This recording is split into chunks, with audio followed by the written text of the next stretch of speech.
I first noticed it on a Saturday morning. The kind of morning where everything feels ordinary, sunlight streaming through the kitchen window, the sound of the coffee machine gurgling, the faint hum of cars passing by outside. I was brushing my teeth in the bathroom, running through the list of errands I had to do that day, when something caught my eye. My reflection didn't look quite right. It wasn't anything obvious at first, just a feeling, an oddness I couldn't immediately explain. My face looked the same as it always did, my hair a little messy from sleep, eyes a bit puffy. But as I stared into the mirror, that creeping feeling of unease grew stronger. It felt like my reflection was staring back at me just a little too intently. I leaned in closer, studying myself in the mirror, trying to pinpoint what was wrong. My eyes locked with the reflections, and for a split second, I could have sworn it blinked before I did. The thought sent a chill down my spine, but I shook it off. I was just tired. I hadn't slept well the night before. That had to be it. I finished brushing my teeth and splashed water on my face, avoiding the mirror as I went through the rest of my morning routine. By the time I left the bathroom, I had almost convinced myself I was just imagining things. The rest of the day went by in a blur of chores: grocery shopping, laundry, paying bills. I tried to focus, but the strange encounter that morning kept tugging at the back of my mind. I told myself not to be ridiculous. Mirrors play tricks on you sometimes. It's just light and shadows. But that night, as I got ready for bed, it happened again.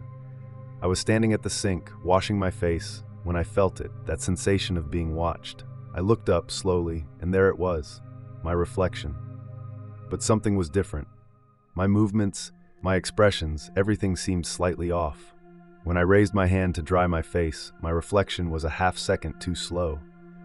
I blinked once, deliberately, and the reflection hesitated before blinking back. I stepped away from the mirror, my heart thudding in my chest. This wasn't normal. There was something wrong with my reflection, something unnatural. I forced myself to take a deep breath, telling myself it was all in my head, but the fear gnawed at me. I couldn't bring myself to look in the mirror again that night. I hurried through the rest of my routine and crawled into bed, pulling the covers up to my chin. Sleep came slowly, and when it did, it was restless and filled with strange, unsettling dreams. Dreams of staring into mirrors, of my reflection standing still while I moved, of it smiling when I wasn't. When I woke up the next morning, I avoided the bathroom altogether. I got dressed without looking at the mirror, brushed my teeth quickly, my eyes glued to the floor. But even then I felt it, this heavy, gnawing sensation, like something was watching me, waiting. Days went by, and I couldn't escape it. Every mirror, every reflective surface seemed to hold a weight now. I found myself avoiding my own reflection, glancing away whenever I passed a mirror. But no matter how hard I tried, I couldn't stop myself from looking. And every time I did, I saw it. My reflection wasn't me anymore. It wasn't just slow or delayed like before. It was moving on its own now. When I'd pass a mirror, I'd catch glimpses of it shifting, twisting, like it was studying me, mocking me. Its smile wasn't my smile. It was too wide, too sharp. Its eyes followed me in ways that eyes shouldn't, filled with something cold, something hungry. I stopped looking into mirrors entirely. I covered them up, threw towels over the bathroom mirror, avoided any surface that could show me my reflection. But that didn't stop it. Every time I walked by a reflective surface, I felt it, my reflection moving, lurking just beneath the surface, waiting for me to slip up and glance at it. One night, after another fitful sleep, I woke up drenched in sweat. I sat up in bed, heart racing, the room unnervingly still. The house was dark, the only sound the soft ticking of the clock on the wall. Then I saw it, movement in the mirror across the room, the one I had covered days ago. The sheet I had thrown over it had slipped off, exposing just the top half of the mirror. I stared at the exposed glass, dread bubbling up in my chest.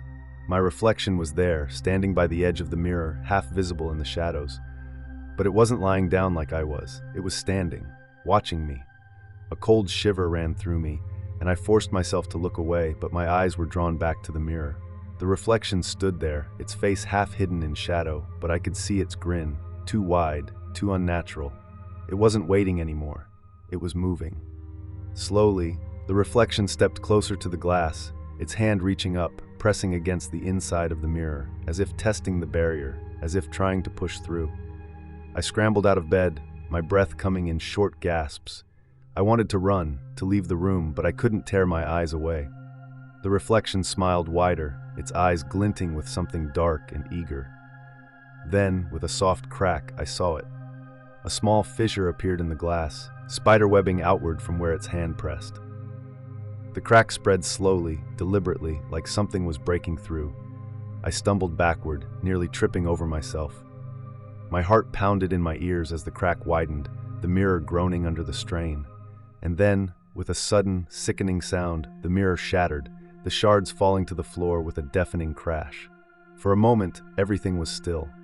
The room was silent, the air thick with tension. I stared at the broken mirror, my pulse racing, waiting for something to happen, but nothing moved. I thought maybe it was over. Maybe the mirror was broken, the reflection gone. But then I heard it, the sound of footsteps. Soft, deliberate, coming from behind me. I turned slowly, my entire body trembling with fear. Standing in the corner of the room, just outside the broken glass, was the reflection. Only now, it wasn't in the mirror anymore. It was in the room with me, and it was smiling.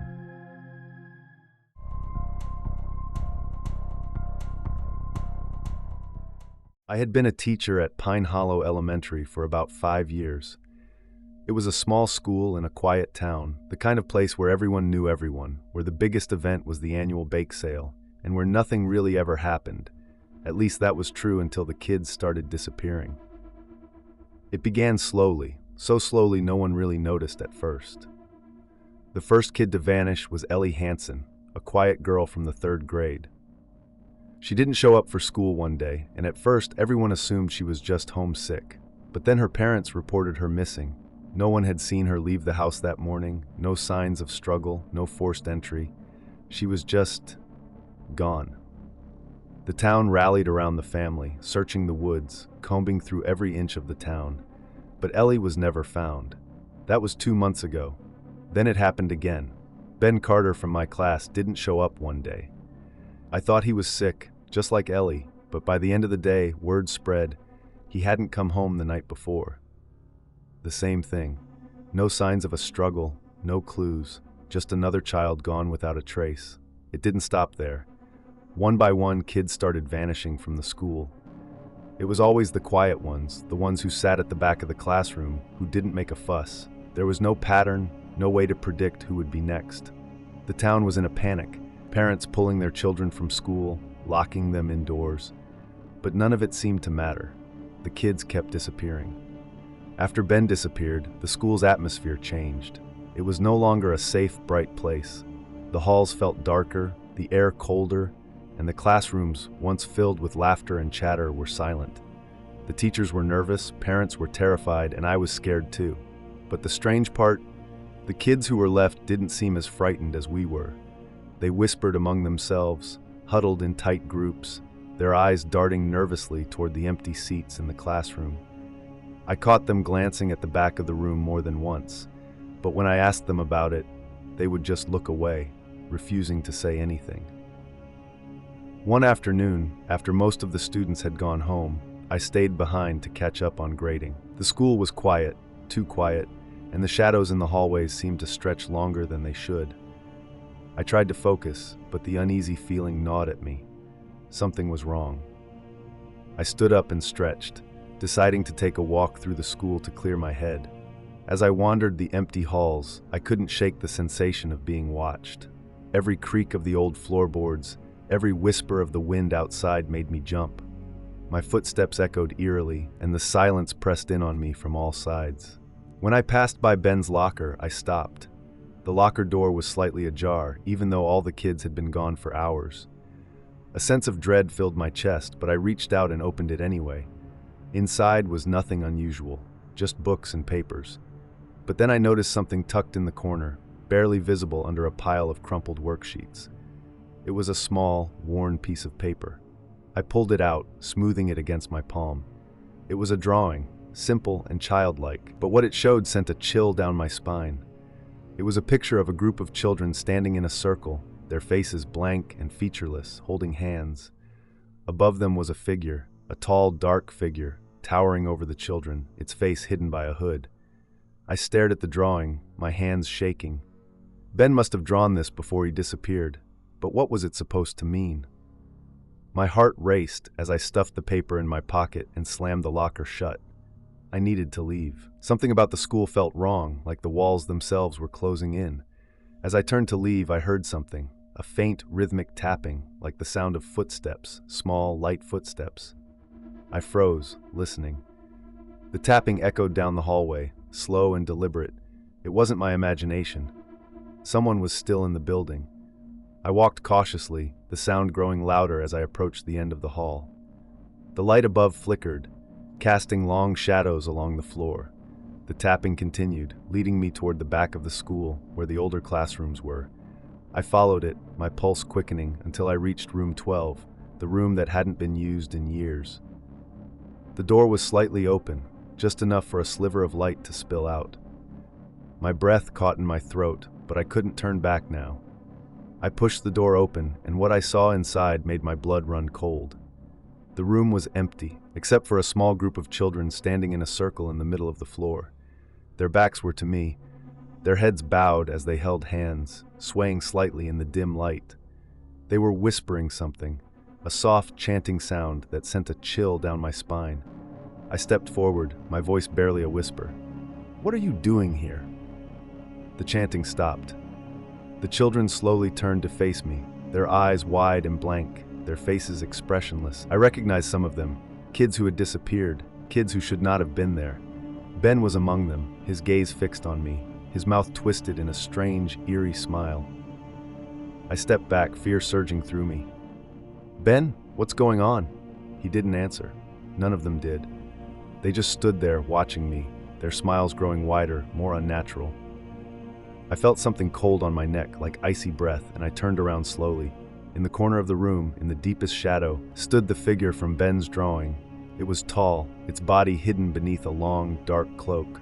Its face, if it had a face, was hidden in the shadows, but I could feel its eyes on me, boring into me, cold and ancient. The air around me grew thick, heavy, and I could barely breathe. I tried to move, to run, but my legs felt like lead. The children's chanting started again, louder this time, their voices rising in a twisted, unnatural harmony. The figure stepped forward, gliding across the floor, its presence suffocating. I stumbled back, crashing into a desk, my heart racing. I wanted to scream, to shout for help, but no sound came out. The figure loomed over me, its shadow stretching across the room. The chanting reached a fever pitch, the air buzzing with energy.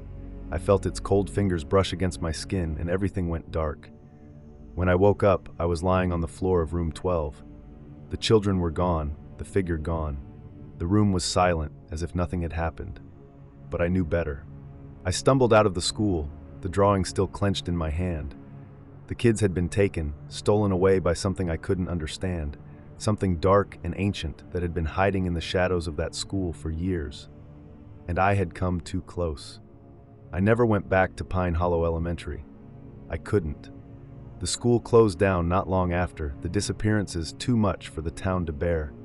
But every night I hear it, the chanting, soft and rhythmic, echoing in the back of my mind. And I know deep down that whatever took those kids isn't done yet.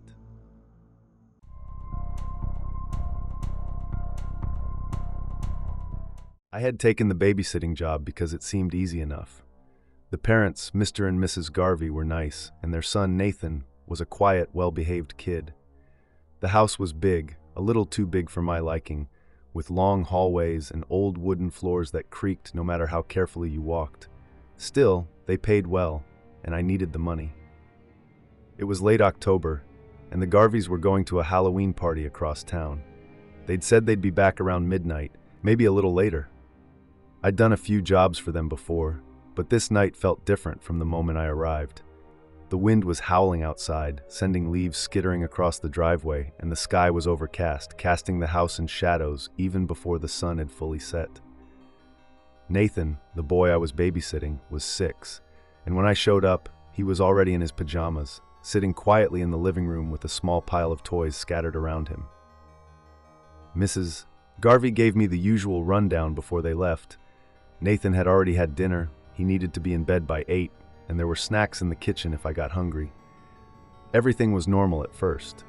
I played with Nathan for a while, building a few towers with his blocks and watching as he knocked them over, laughing softly. He wasn't a loud kid, which made the house feel even quieter. Too quiet. I checked the clock. It was 7:45, time to get him ready for bed. "Nathan, let's go brush your teeth and get you to bed, okay?" I said, standing up. He looked at me, his face suddenly serious, and then glanced at the hallway leading upstairs. "Is she going to come out again tonight?"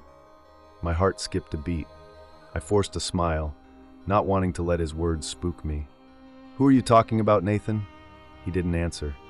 Instead, he stood up, grabbing his teddy bear, and started walking toward the stairs.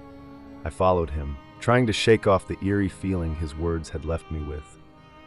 We went through the usual bedtime routine, brushing teeth, reading a story. As I finished the book, I glanced around his room. It was tidy, like his parents had made sure everything was in its place before they left. But something about the room felt off. Maybe it was the shadows in the corners, or the way the wind rattled against the window. After I tucked Nathan in, I turned off the lights, leaving just the small nightlight on in the corner of the room. As I walked toward the door, I heard his small voice behind me. "Don't leave the door open too wide.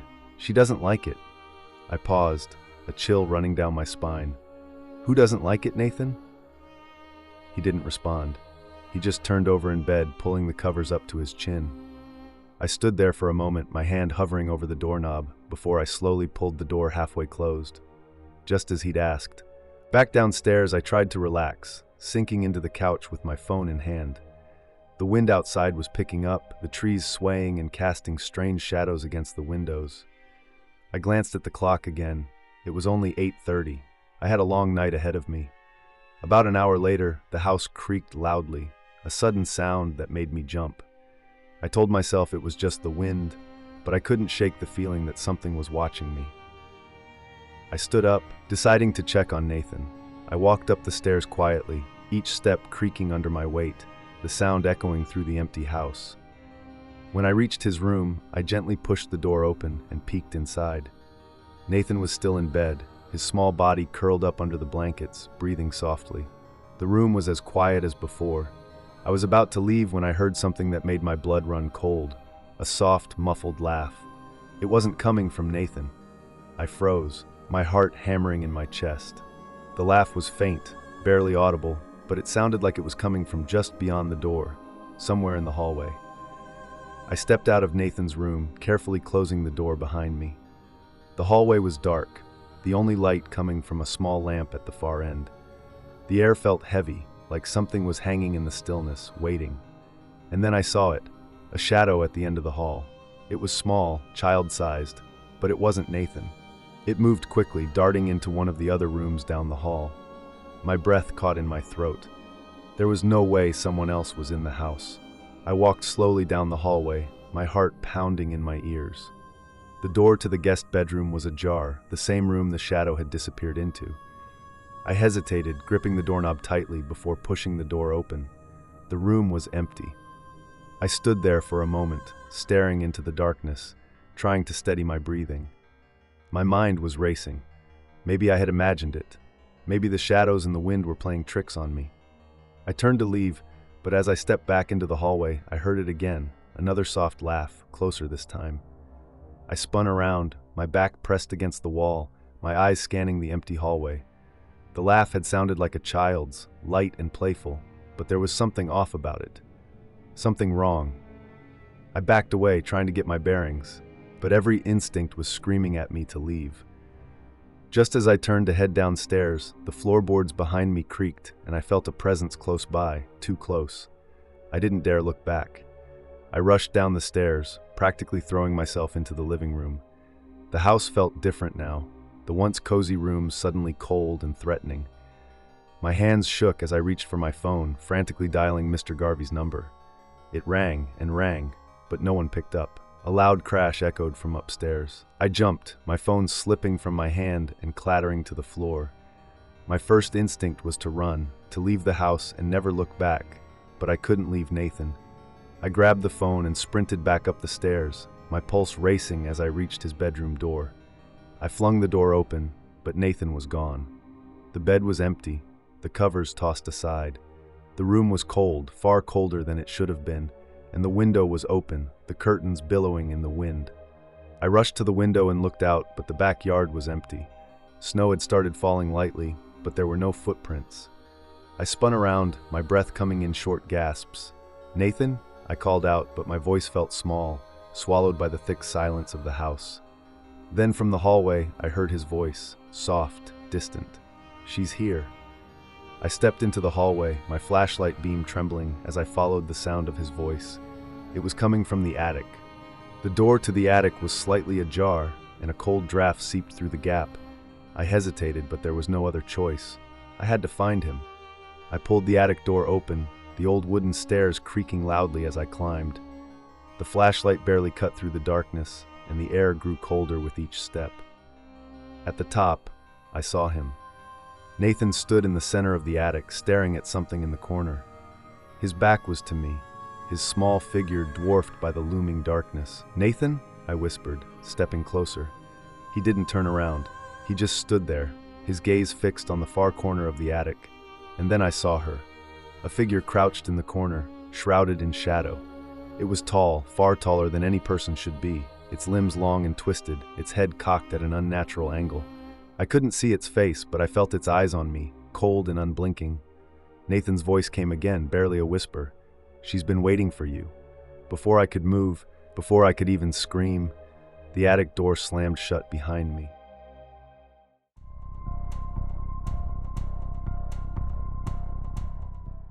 It was a typical October night, cold, dark, with the wind howling outside and the moon half hidden behind thick clouds. My friends and I had decided to have a sleepover at my house, mostly because my parents were out of town and we wanted the place to ourselves. The four of us, me, Jake, Tom, and Sam, had spent the evening watching scary movies, eating junk food, and trying to freak each other out. You know, the usual stuff guys our age do when we think we're brave enough to handle it. By the time midnight rolled around, we had all settled down in the living room. Sleeping bags spread out on the floor, empty soda cans littered the coffee table, and the remnants of pizza crusts sat in grease-stained boxes. The TV was still on, playing the ending credits of the last horror movie we'd watched.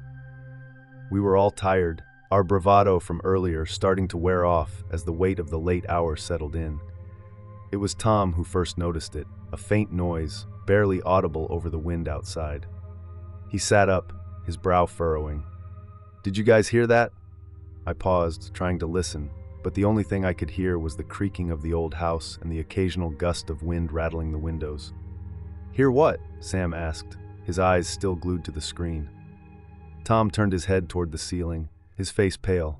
"I don't know, like something moving around upstairs." Jake chuckled, shaking his head. "Yeah, sure, man. It's probably just the wind." But as soon as he said it, I heard it too, faint but unmistakable. It wasn't the wind, and it wasn't just the usual creaks and groans of an old house. It sounded like something shifting, something heavy, scraping across the floor, above us, the attic. I sat up, my pulse quickening. "Did you guys really hear that?" I asked, trying to keep my voice steady. This time, even Sam looked uneasy. The noise came again, a slow, deliberate scraping sound, like furniture being dragged across the attic floor. "That's weird," Tom muttered, his eyes wide. "I thought you said no one else was home." "They're not," I replied, my voice barely a whisper. "It's just us." We all sat there in silence for a few minutes, listening, waiting. The sound stopped, and for a moment I thought it might have just been our imaginations. Maybe the wind really was playing tricks on us. But then there was a loud thud, directly above our heads. All of us jumped, the hairs on the back of my neck standing up. It wasn't a subtle noise, not something you could explain away. It was the sound of something heavy hitting the floor, like someone had dropped a large object. And it was coming from the attic. Jake stood up, trying to shake off the fear. "All right, that's it. Someone's messing with us. Maybe it's one of your neighbors trying to freak us out or something." "My neighbors are all old," I said. "No one would go up in my attic just to scare us." Sam was quiet, his face pale, his usual smirk nowhere to be seen. "What if it's an animal, like a raccoon or something? They can get into houses, right?" Tom didn't look convinced, and neither did I. The attic was sealed tight, and I hadn't heard or seen any signs of animals getting in. The idea that something or someone was up there wasn't just unnerving, it was terrifying. But Jake, being the bravest, or maybe just the dumbest, grabbed a flashlight from his backpack. "There's only one way to find out," he said, trying to sound confident. I didn't want to go up there. Every part of me was screaming to stay downstairs, to ignore it, to call the police, or at least wait until morning. But none of us wanted to be the one who chickened out, and so, reluctantly, I agreed. We all grabbed flashlights and headed upstairs, our footsteps slow and quiet, the creaking of the old wooden steps making us wince with every movement. The house felt different now, heavier, darker. Every shadow seemed deeper, more menacing, and I couldn't shake the feeling that we were being watched. At the top of the stairs, we stood in front of the small, square door that led up to the attic. I had only been up there a handful of times, mostly to store away old holiday decorations or stuff my parents didn't want to throw out but didn't want cluttering the house. The door had always felt like it led to another world, a forgotten space above the normal, everyday life of the house. Jake was the first to reach for the pull cord that released the attic stairs. He tugged it, and with a low groan, the wooden steps unfolded, creaking as they extended down to the floor. A wave of cold air hit us, carrying with it the musty smell of dust and stale air. No one moved at first. We all just stared at the dark opening above us, our flashlights illuminating the underside of the attic door. Something about it felt wrong, like we were about to cross a threshold that we shouldn't. "Come on," Jake said, his voice a little less steady now. "Let's just check it out and get it over with." Reluctantly, we followed. Jake went first, climbing the rickety stairs and poking his head into the attic. He shone his flashlight around, and after a long pause, he whispered, "I don't see anything." We climbed up after him, one by one, until we were all standing in the attic. It was cold, colder than it should have been, and our breath came out in pale clouds. The floorboards creaked under our weight, and the beams above our heads were thick with cobwebs. Boxes of old junk were stacked against the walls, covered in dust and forgotten by time. But there was something else too. A feeling, like the air itself was alive, thick with tension. And then, from somewhere in the corner, the noise came again. A soft, scraping sound, like nails on wood. We all turned at once, our flashlights sweeping the room, and there, in the far corner of the attic, we saw it. At first, it looked like just a pile of old blankets, draped over something. But as we moved closer, the blankets shifted, and I realized with a sickening jolt that it wasn't blankets at all. It was a figure. A human figure, crouched in the shadows, its back to us, its body twisted and contorted in ways that didn't seem possible. The skin was pale, almost translucent, and thin strands of dark hair hung down from its head, covering its face. We froze, our flashlights trembling in our hands. What is that?" Sam whispered, his voice shaking. The figure didn't move at first. It just sat there, crouched in the corner, its body unnaturally still. But then, slowly, its head began to turn. I don't know what I expected to see, but nothing could have prepared me for the face that stared back at us. It was a face, but it wasn't right. The features were distorted, like someone had taken a human face and stretched it, twisted it, until it barely resembled anything human at all. The eyes were sunken, black pits, and the mouth was too wide, the lips pulled back in a grotesque, unnatural grin. It stared at us for what felt like an eternity, that awful grin never faltering. And then, in one jerky, twitching motion, it stood up. That was all it took. We ran. We didn't wait to see what it would do next. We didn't wait for it to make a sound. We just bolted down the attic stairs, tripping over each other in our panic. The thing, whatever it was, didn't follow, but I could feel its eyes on us, feel the weight of that grin searing into my back as we fled. We didn't stop running until we were outside, panting and gasping for breath, our hearts hammering in our chests. The cold night air hit us like a wall, but it wasn't enough to erase the horror of what we had just seen. None of us said a word. We didn't need to. We knew we couldn't go back inside. Not with that thing still up there, still waiting in the attic, still grinning. And now every night I hear the creaking of the attic steps in my dreams, the sound of something heavy dragging itself across the floor. And that awful grin, it never leaves my mind.